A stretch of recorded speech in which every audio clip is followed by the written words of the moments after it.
I'm going to explain my rather critical assessment of Quinton Eriya at this past Tampa Pro. If you like this video, please give it a thumbs up and subscribe.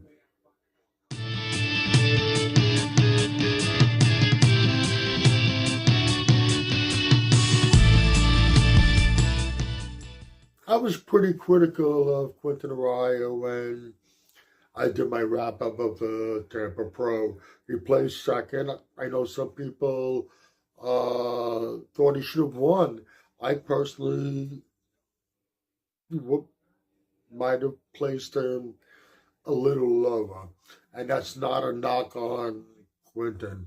He has a terrific physique, beautiful physique. He's tall, wide, terrific structure, nice shape and everything. It's all there. As I said in my wrap up, simply put, he needs to carry more muscle for his height, for his frame, for his structure.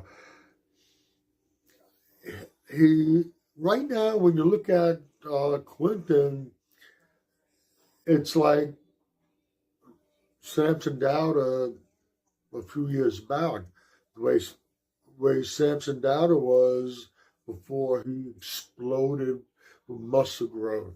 That's what we got right now with Quinton Eriya.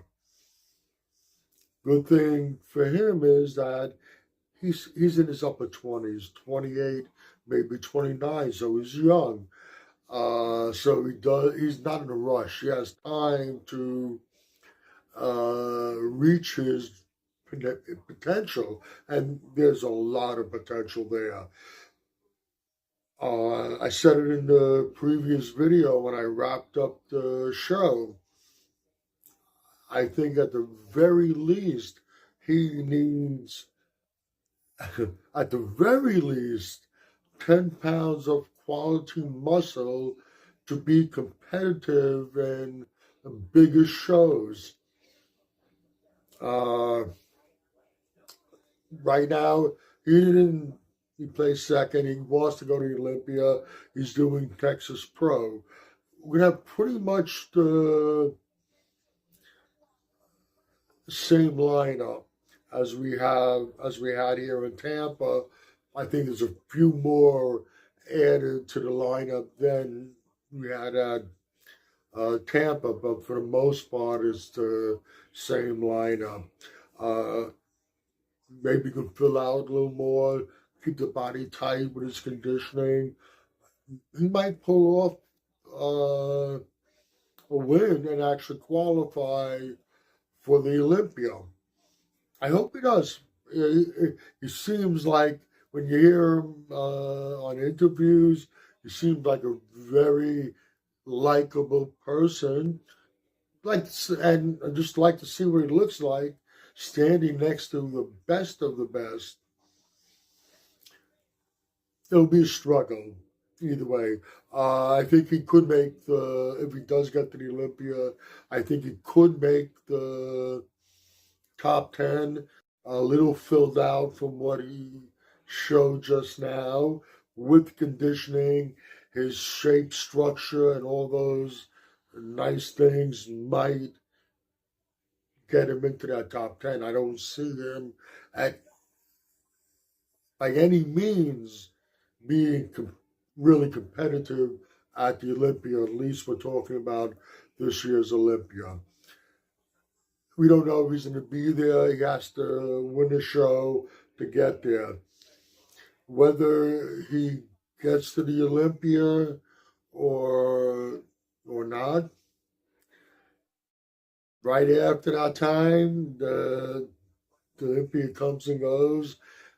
He needs to sit down and lay out his plan and focus on putting on some good quality muscle as much as it possibly can for a show later in the next season to try to qualify for the Olympia. Like I said, I think whether he he wins the show and gets to the Olympia, or if he doesn't, if he gets to work right away on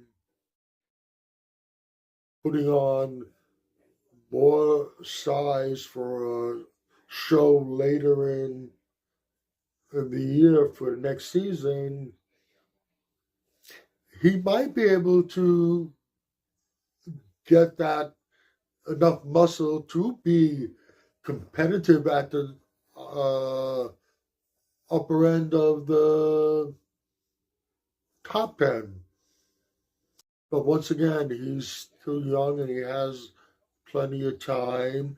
And I think as long as he keeps going the way he's going, we might see some very good things from him.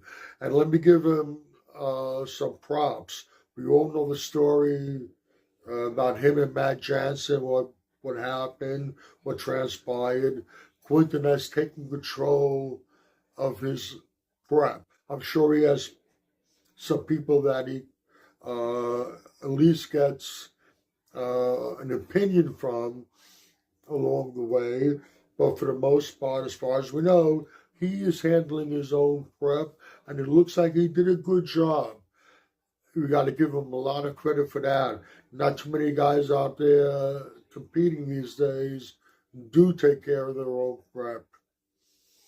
If you agree or disagree with anything I've said, please let me know in the comments section. This is Michael Diamond. I'd like to thank you for watching Muscle Central.